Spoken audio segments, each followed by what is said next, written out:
othisha sebeduduliwe. Ukushona kukamongameli weNATU uAlan Thompson kuthusa abaningi. Ube isishoshovu esikhulu senye inyunyana enkulukazi yothisha.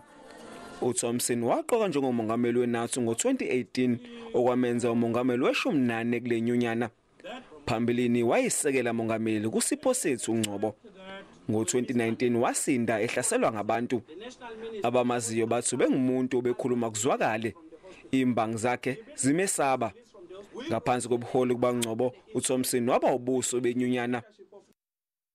Ethi ngabe khona umuntu ongangitshela ukuthi ayenzekile lento. uMr Thompson uqeda kuthatha ipresidency njengamanje elandela mina. uMr Thompson ubefana mina nomuntu wasekhaya wegazi indlela ebese sisebenze ngayo naye ngisho izwe liyakwazi lokho.